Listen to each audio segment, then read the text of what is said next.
فیضان امام احمد بن حنبل، اس رسالے سے میں اقتباس پیش کر رہا ہوں، پیج 14، 15، 16۔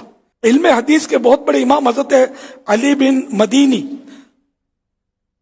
رحمت اللہ علیہ فرماتے ہیں، ہمارے اصحاب میں امام احمد بن حنبل رحمت اللہ علیہ سے بڑھ کر حدیث شریف کا حافظ کوئی نہیں۔ وہ حدیث پاک کو اپنی کتاب سے دیکھ کر بیان فرماتے ہیں، اور اس میں ہمارے لیے بہترین نمونہ ہے کہ ہم بھی حدیث پاک دیکھ کر بیان کریں۔ حضرت عبداللہ بن احمد بن حنبل رحمت اللہ علیہ فرماتے ہیں، میں نے اپنے والد محترم کو بغیر کتاب کے زبانی حدیث روایت کرتے نہیں دیکھا، سوائے کچھ حدیثوں کے جن کی تعداد 100 سے کم ہوگی۔ پیارے پیارے اسلام بھائیوں، امام احمد بن حنبل رحمت اللہ علیہ کو 10 لاکھ احادیث مبارکہ زبانی یاد تھی،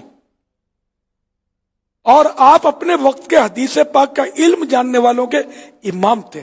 اس کے باوجود آپ کی عاجزی و انکسار، مرحبا صد مرحبا، کہ آپ رحمت اللہ علیہ حدیث پاک دیکھ کر بیان فرماتے تھے۔ اس میں ہمارے لیے بہت بڑا سبق ہے، کیونکہ حدیث پاک کا معاملہ بہت نازک ہے۔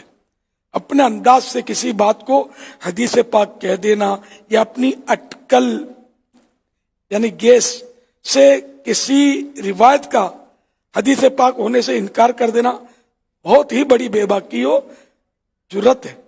ایسی جرت کبھی نہیں کرنی چاہیے۔ حضرت علامہ امام جلال الدین سیوطی شافعی رحمت اللہ علیہ فرماتے ہیں، آدمی کو بغیر علم کے رسول اللہ صلی اللہ علیہ وآلہ وسلم کی حدیث میں بات کرنے سے ڈرنا چاہیے، اور اس فن یعنی علم حدیث کو حاصل کرنے کی مسلسل کوشش کرنی چاہیے، یہاں تک کہ اسے اس فن یعنی علم حدیث میں مہارت میں اسپیشلٹی اور کمال حاصل ہو جائے۔ اس کے بغیر حدیث پاک میں بات کرنے والا کہیں اس حدیث پاک کے حکموں میں داخل نہ ہو جائے کہ جو بغیر علم کے بات کرتا ہے، اس پر جو بغیر علم کے بات کرتا ہے اس پر اللہ پاک اور فرشتوں کی لعنت ہے۔ اور وہ اس دھوکے میں نہ رہے کہ دنیا میں تو کوئی ایسا نہیں جو اس پر انکار کرنے والا ہو، نہ دنیا میں مجھے کون پکڑے گا، لیکن موت کے بعد اس کو معلوم ہو جائے گا، یا تو قبر میں یا پل صراط پر۔ نبی کریم صلی اللہ علیہ وآلہ وسلم وہاں اس کے سامنے ہوں گے، اور اس سے گویا یوں فرمائیں گے کہ تو نے میری حدیث کے بارے میں بغیر علم کے کیسے جرت کی اور کلام کیا، یا یوں فرمائیں گے کہ تو نے اس بات کو رد کیا جو میں نے فرمائی تھی، یا تو نے میری طرف ایسی بات کی نسبت کی جو میں نے فرمائی نہ تھی۔ کیا تو نے مجھ پر اترے ہوئے قرآن کریم میں نہ پڑھا تھا کہ اس بات کے پیچھے نہ پڑھنا جس کا تجھے علم نہیں؟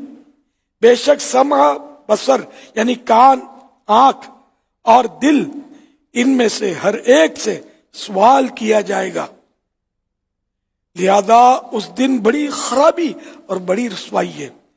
یہ بھی اس صورت میں کہ جبکہ ایمان پر خاتمہ ہوا ہو، ورنہ تو اور خرابی ہے۔ بہت سے گناہ ایسے ہوتے ہیں جن پر برے خاتمے کی وعید ہے۔ موت کے وقت اکثر لوگوں کے ایمان ضائع ہونے کا سبب ظلم ہے، اور رسول اللہ صلی اللہ علیہ وآلہ وسلم کی حدیث پاک میں بغیر علم کے گفتگو کرنے کی جرأت سے بڑھ کر کون سا ظلم ہوگا؟ ہم اللہ پاک سے معافی اور عافیت کا سوال کرتے ہیں۔ علامہ سیوطی رحمت اللہ علیہ کا جو یہ کلام ہے الحاوی اس کا حوالہ ہے الحاوی للفتاوی، جلد 2، 137، پیج نمبر 137 سے 138۔ ملتقطن صلو علی الحبیب صلی اللہ علی محمد۔ ڈر لگتا ہے ایمان کہیں ہو جائے نہ برباد، سرکار برے خاتمے سے مجھ کو بچانا، جب روح میرے تن سے نکلنے کی گھڑی ہو، شیطان لعین سے میرا ایمان بچانا۔ صلو علی الحبیب صلی اللہ علی محمد۔ تو بہت ڈرنا چاہیے۔ میں نے بعض لوگوں کو دیکھا ہے، یہ علم نہیں ہوتا لیکن خوف خدا والے ہوتے ہیں۔ بعض تو بغیر علم کے کلام کر رہے ہوتے ہیں، حدیثوں میں قرآن میں وہ بہت کچھ کر رہے ہوتے ہیں، مسئلے غلط غلط بتا رہے ہوتے ہیں، وہ بولتے ہیں اے مولانا تو کیا پتا ہے، ہم جانتے ہیں مسئلہ یوں ہے، ایسے بھی ملیں گے آپ کو۔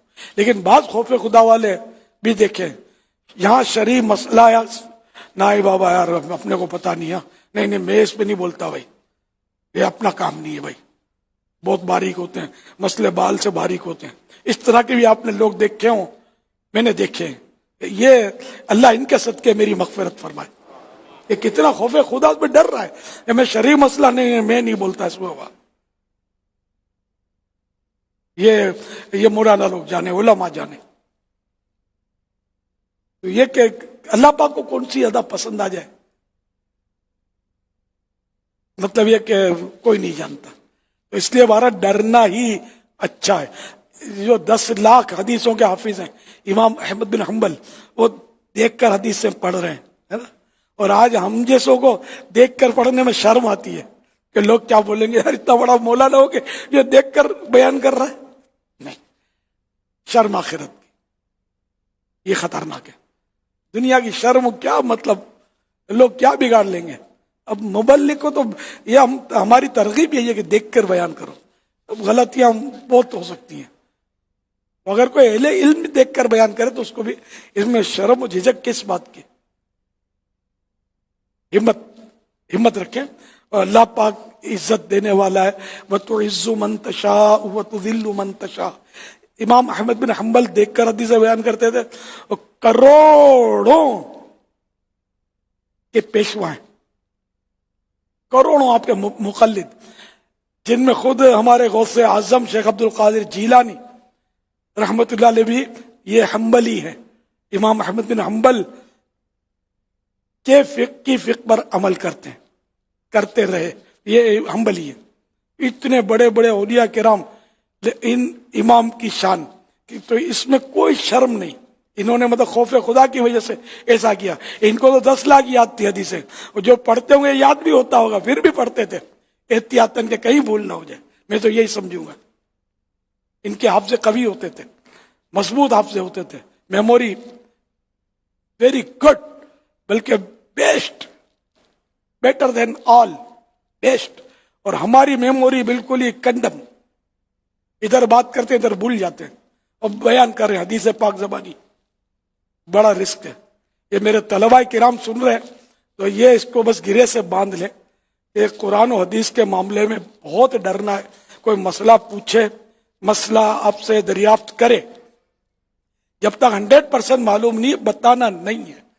بھلے آپ کو کل تک علامہ بولتے تھے، آج علامہ کے بدلے مولانا بولے، کوئی بات نہیں، مولانا بھی نہ بولے، نو پرابلم، رب ناراض نہیں ہونا چاہیے۔ اس لیے وہ اپنا بھرم رکھنے کے لیے مسائل جو تم مطلب بیان کر دینا، نہیں، دارالفتہ اہل سنت کی طرف رجوع کرو، یہ کہہ دیا کریں، ان سے پوچھ لو۔ مجھے نہیں آتا یہ کہنے میں بھی حرج نہیں ہے، مجھے نہیں آتا یہ کہنا، لا ادری، مجھے نہیں آتا۔ حضرت علی رضی اللہ عنہ فرماتے یہ آدھا علم ہے، نہیں آتا اور پھر بھی چونکہ چنانچہ کیے جانا اپنی آخرت کو داؤ پہ لگانے والی بات ہے۔ اللہ پاک ہمیں اپنا خوف نصیب فرمائے۔ صلو علی الحبیب صلی اللہ علیہ وسلم۔